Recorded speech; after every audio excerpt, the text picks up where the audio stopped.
आइए जानते हैं देश और दुनिया की सिलेक्टेड काम की और महत्वपूर्ण 25 बड़ी खबरों को सिर्फ 5 मिनट में। पर अभी तक आपने इस चैनल को सब्सक्राइब नहीं किया है तो सब्सक्राइब कर दे।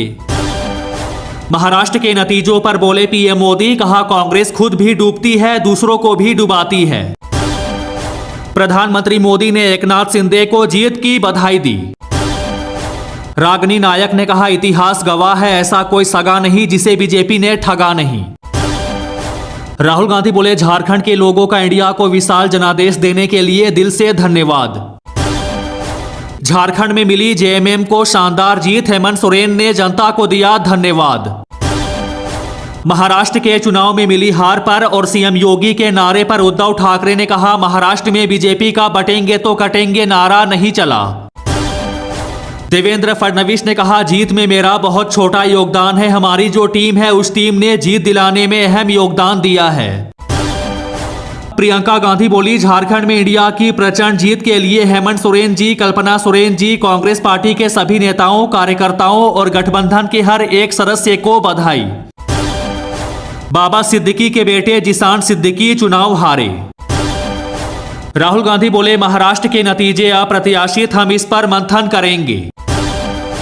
अखिलेश यादव बोले, बड़े पैमाने पर समाजवादी पार्टी के लोग जहां भी वोट डालने जाना चाहते थे उन्हें रास्ते में ही रोक दिया गया। अजित पवार एनसीपी विधायक दल के नेता चुने गए। चंद्रचूड़ पर बड़ा आरोप लगाते हुए संजय राउत ने कहा, इतिहास चंद्रचूड़ साहब को कभी माफ नहीं करेगा। महाराष्ट्र में संजय राउत ने कहा, जो नतीजे आए उसके लिए जिम्मेदार केवल पूर्व सीजीआई चंद्रचूड़ है। रॉबर्ट वाड्रा ने कहा, प्रियंका गांधी सदन में नेताओं के आंख में आंख मिलाकर जनता की समस्याओं को रखती है। प्रियंका गांधी बोली, महाराष्ट्र में नतीजे हमारी उम्मीद के मुताबिक नहीं रहे, चुनाव में हार जीत होती रहती है। महाराष्ट्र में बोले कांग्रेस नेता वेणुगोपाल, कहा, यह हार सिर्फ कांग्रेस पार्टी की नहीं बल्कि पूरे एमवीए की हार है। पीएम मोदी ने मन की बात में एनसीसी के महत्व पर जोर दिया, कहा 5000 स्कूलों में एनसीसी की सुविधा उपलब्ध। शहजाद पूनावाला ने कहा, जब भी कांग्रेस चुनाव हारती है तो वे इसके लिए ईवीएम को दोषी ठहराते हैं। दिल्ली एनसीआर में वायु गुणवत्ता आज भी गंभीर श्रेणी में, AQI 400 पार। पंजाब उपचुनाव में भी बीजेपी का सुपड़ा साफ, 4 में से एक भी सीट नहीं जीत पाई।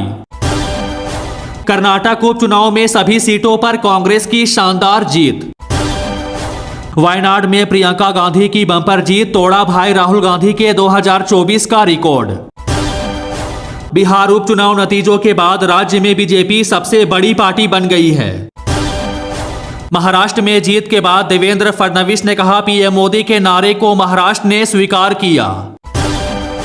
झारखंड के सीएम हेमंत सोरेन ने कहा, अगले महीने से महिलाओं के खाते में आएंगे 2500 रुपए।